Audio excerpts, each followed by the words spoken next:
I seen a quote recently by David Foster Wallace that what's that? Oh, what way to start a video? That the reader can't read your mind, and that's one part of my writing that I think has been needed to be worked on for a while. There's always times where people talk about how they don't understand, and I think that's because I just don't put enough necessary detail in. You know, not enough indication of movement and so on. Last night I sent a voice note out to a friend. It was about 2:30 in the morning. I think I'm generally just going to try and repeat the same thing.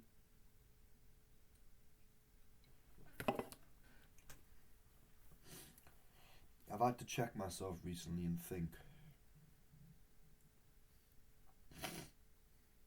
to well and truly think of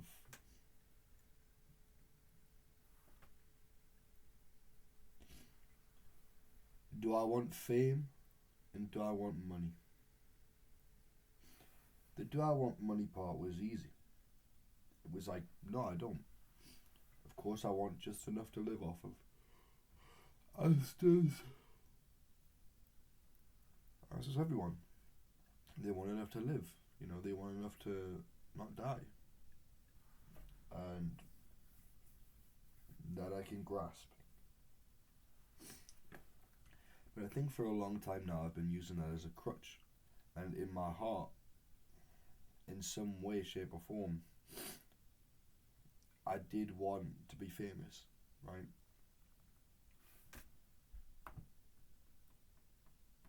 I wanted to be famous because he won a Nobel Prize. He saw East of Eden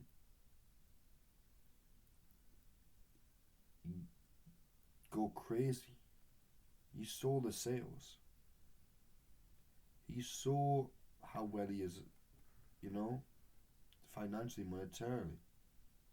He saw the reviews.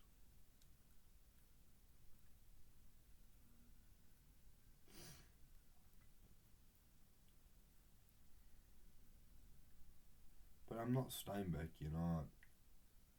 It's another thing I heard recently that if you're writing to try and be like somebody else, it's not worth it. I can say there's so many things I want to take out from Steinbeck's work, and it's the same method in which I want to write my own. But I can't write like him. I just can't. And I think I too have to accept that. But there's one area in which I want to be identical to Steinbeck. I don't know how limiting this might be for my career, but in terms of my works, I do want to keep it like this as much as possible and to create all these good works. And if push comes to shove and I get the chance, I get the opportunity, of course, I'll do something else. But right here on the back of East of Eden, he says, "There's only one book to a man." That's quite true, but I'm in the stage of my life now where I can't have that to be true because I'm still trying to find myself. I'm still trying to, well, quite simply get published, you know? And the dangers of this quote for someone as young as me is to think that I have to write my East of Eden now. I think this may have been one of the last books the man ever wrote.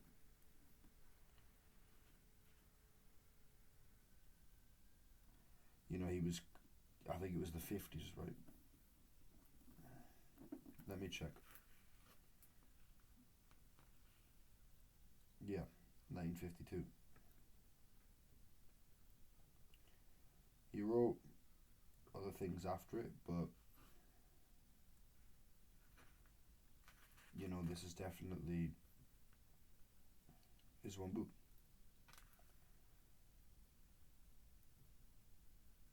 And so my point about this is that I want I want to master my craft. I want my characters to be raw, to be real, to be representations of the people that I know. I think the thing with me as a writer is that I'm very much not a writer. I'm a translator. I translate in poetic prose the struggle of people from the east side of Newcastle.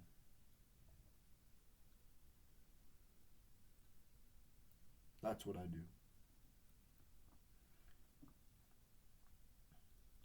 Whether it be Fat Sharon, or Dom, Danny, Lewis. It could be all sorts of people.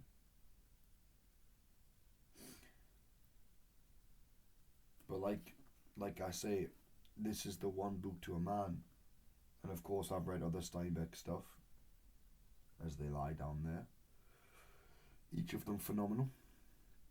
Each of them have the same starting phrases in a way. And I think this is my point here is that, and no, I've not read East of Eden yet. But this is the thing that I keep like, because I know I can't read it, I keep going back to the opening sentence and reading it every now and again. And it gets us. The Salinas Valley is in Northern California. That, to me, is power. Because the man knew. You know what I mean? He knew.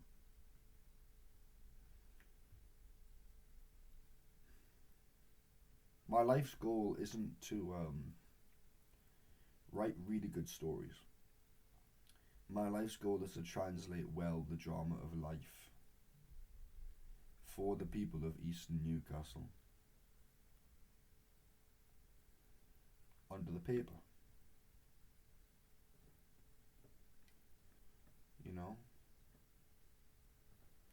Yesterday, me, a native of Newcastle, had found out about King Edward and the history of Pandom, just outside Byker, where the Oosburn kind of is, next to where you got the city church, and what else is there?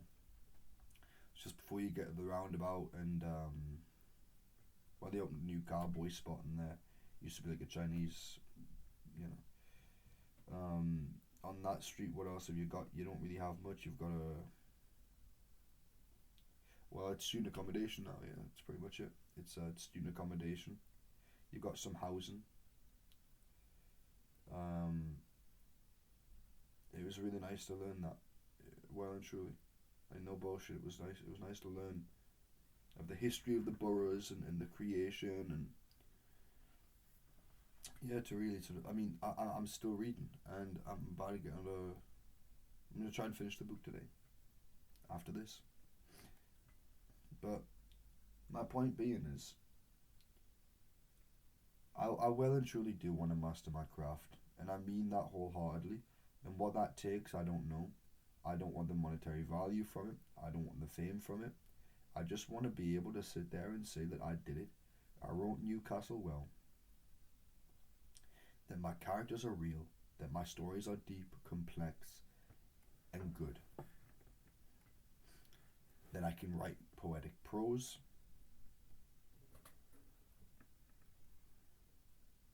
And I think the person who brings that most out of me, the person who, every time I read him, I feel that drive, is Steinbeck. And because he writes so much about that part of California, and because it's always in his stories, it's a recurring theme. It's that same thing for me. It gives me that my own sense of pride. Yeah, it does show me that it is possible because I'm looking at all these books here, which are meant to be based in Newcastle, right?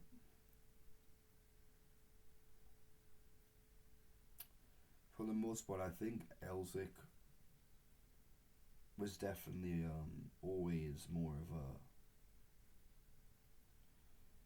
popular popular part, right? Because it seems that a lot of wealth in Newcastle was from Elsick. You know, when you get John Granger, when you get the Stevensons, when you get Dobson, they seem to all have come from the West. Whereas the East, the East Walker Gate didn't really get attached on until quite later on, after Biker, and Biker was 12.99. No, not 12.99. That was another thing. But I think Biker was 15s, and there's not a lot of wealth there. But Elsick seems to have been a focal point during a lot, right? Even Samuel Herbert's book, that's Rye Hill. It's West New, it's right next to the Scots Road. It's right next to Elsick. That might even be in it. I don't know if I count that. I just think it's so fucking close to town, really. But yeah,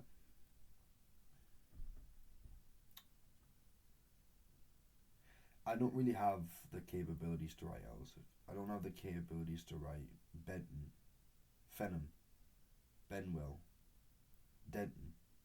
I don't have the ability to write those. Um, I never grew up in those places. I don't know the people of those places. But I know the people of Walkergate. I know the people of Town. I know the people of Biker. I know the people of Heaton. I know the people of Jesmond.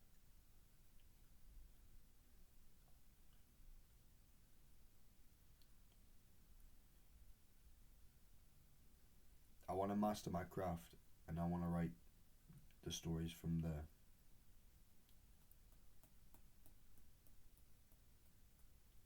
And by master the craft, I don't mean things come easy. I mean be able to work. Be able to sacrifice those 20 pages if they're not working. And be able to craft a good narrative and to create characters which are so well and truly in depth and raw and real. And not settle. Not settle. But obviously, it's hard to confirm these things because you can't necessarily confirm that you did a good job if not through proxy of others, right? Just seems almost natural. But I've met people who I don't need to be famous, they like writing groups and peers, and when you get feedback from them and they say, look, this is good, you take this serious, I'd give it this out of 100, all that type of stuff.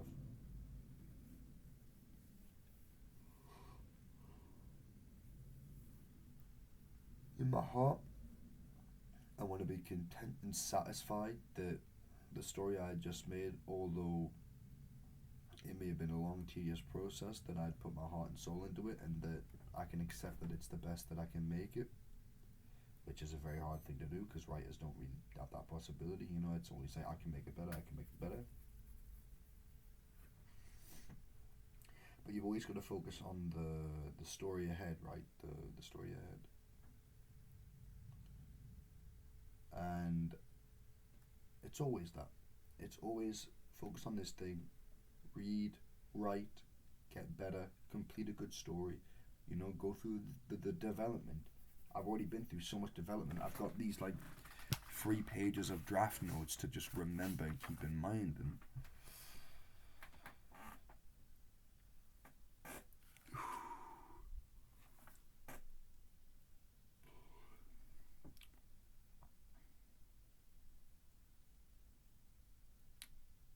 And the interaction with David Foster Wallace's stuff recently. There's some quotes, and then some stuff that Bukowski says, and So You Want to Be a Writer, and looking at Steinbeck's work and absorbing all this knowledge on Newcastle. It does reconfirm and retextualize. I don't want to be rich. I don't want the money. Neither do I want the fame. Like, I can accept that. I don't really want a Pulitzer Prize. I don't want to win something from New Writing North. If I do get those things, I'll be happy. But I'll be happy because I think in my mind it's the fact that it's not my work people loved. It was the fact that it translated Newcastle well. And therefore, it was Newcastle. It was these people. It was these stories that won. And I'm trying to be humble,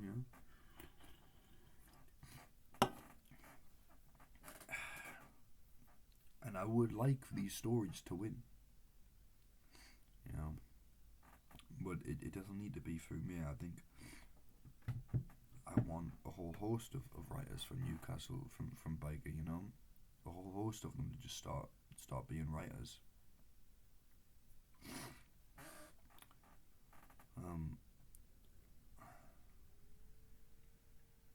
It's a complex situation. It really is.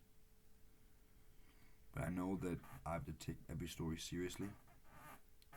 I have to craft every story with delicate care, with meaning and purpose, and to truly look at the narrative, improve it, improve my sentences, my paragraphs in so many ways. Right now, I know I have to just completely scrap what I have. Not that it's bad. I think it's good. But it's just not from the same heart that I have now, and the heart that I have now tells us that I have to create the story in this way, and the story has to take place in that way, and I think I've just accepted it, right? This also, and this is what I'm going to end the video on, I think. Being a master, like, I'm actually, that's a funny thing to mention. I'm getting a master's degree at the end of this, right? And I'm not saying there's any doubt there. Are you kidding? I'm working my ass off. I'm creating 3 bloody fantastic stories, right? Commentaries might be shit, so be it. But I'm making 3 incredible stories. 1 fun, 1 raw, and 1 trying to encapsulate a real time and essence of people. Cannery Row, Dubliners. I'm doing that. And I'm doing it well. And I'm finishing, and I'm coming out with an MA. But by no means whatsoever am I a master. None whatsoever. Not worthy to call myself a master. And a master's a difficult area, because when does one truly become a master?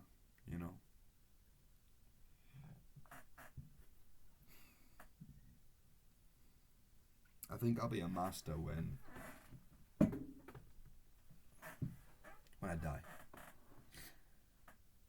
Because I have hope, I have faith that I'll go through this process of failure and revival, failure and revival, failure and revival. Failing to be published, failing to create good stories, revival of making better stories and fixing stories and being a better writer and learning and growing, and after time after time after time, that when I'm 35, maybe I've crafted my first thing. But whatever it is, I have faith and hope that with time I'll never give up, and I'll always try to continue to learn and be better, because there's nothing else I want to do in this world, in the confines of this world, than to write. I have my job, I have my passion, I have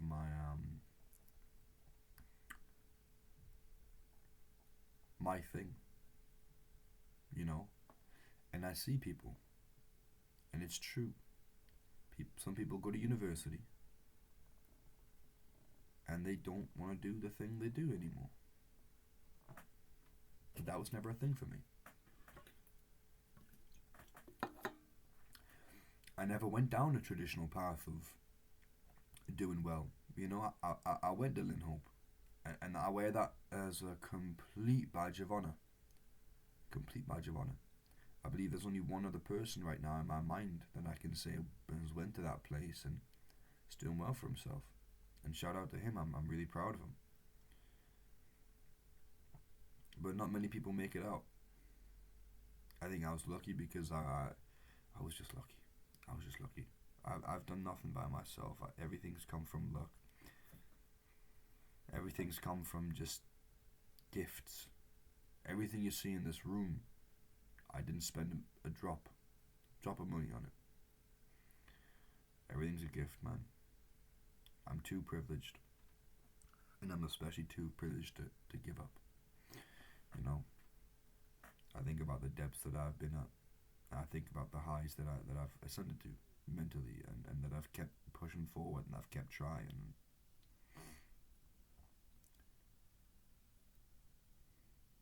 I might be in a master's degree right now, but there's no way that I am a master. Everybody else is a better writer than me. Everybody else is a better person than me. It's just true. But I'm well and truly trying to perfect myself and perfect my craft. And that's my life mission. Everything else is distraction. Everything else is overthinking. Now, of course, I do want a lovely wife and some kids, and to have a good relationship with my family, and to be a good person who gives a lot to the community, and to do all sorts, right? There's a really complex thing there in life, but I think you get my point, is that I'm trying to narrow it down and say to perfect myself is to well and truly be a good man, and to be with everyone else. This is not in a void, not in a vacuum. And to be a writer too, it's not in a vacuum, they go hand in hand. You know, I'm trying to perfect myself, and that takes a while. That takes a long time, and I don't know if it's ever really well and truly possible, but you know, I saw a video recently of a guy who read 29 out of 30 books in 10 days, and he felt upset about it. As long as I can try and get those 29 down, I think I'll be a happy man. You know. But yeah, I take this writing stuff seriously. That's the biggest compliment I've ever been got by Fiona, that I take my writing seriously. I hope I well and truly do take my writing seriously, and I hope I continue and make it more serious, because I look like a young man. I am a young man, and Steinbeck was a man who wrote Grapes of Wrath, Mice and Men, East Eden. Naturally, was an older gentleman, you know. And I realised that at this very moment, I don't have that capability. I need to continue to grow, and that I'm okay with. There'll be a time, as long as I just keep sticking it out, where I can look back on this moment and say, he was right. But we have grown, and now we really can stick out these epics, if you would. I'm going to try and perfect a really good short story, 5,000 words, about 5,500. 3 parts, 3 chapters. I want death and the cycle of drugs to be quite an apparent theme. I want it to start with a death and end with a death. And I want to write it about a man. And that man has to be a real man. His characters have to be real, and so on. And the writing process is never about me getting better, or me being good, or me being like, how do I put it? There's a thing we put on Martin and king. There's a thing I put on Steinbeck. You know, this sort of, you're not a person, but you are a legend. That's just not true. I'm trying to be a person who's good at my craft, you know.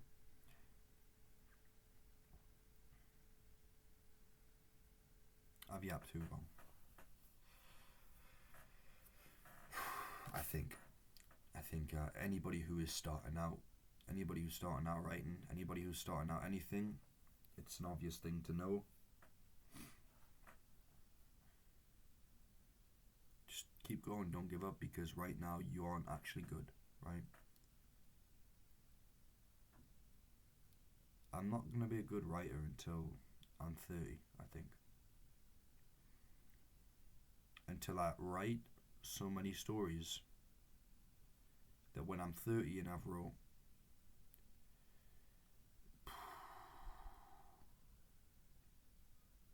hundreds of stories, right? That I'll have refined, I'll have honed, I'll have learned, and so on. So I don't put the pressure of me being perfect on myself now. I just know that each and every single day I have to continue to get better.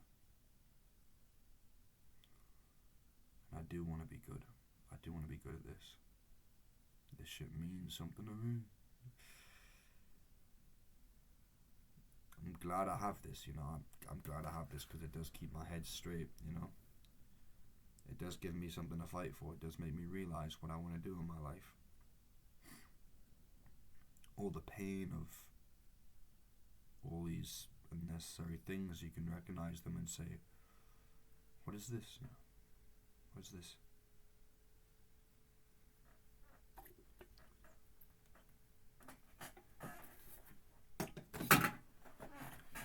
Go right and then finish it, and then go right again and finish that one, and during the processes read and develop your understanding of literature, develop your vocabulary, develop your understanding, develop your limitations, develop your knowledge of the craft, and then do it over and over and over again for 20 years.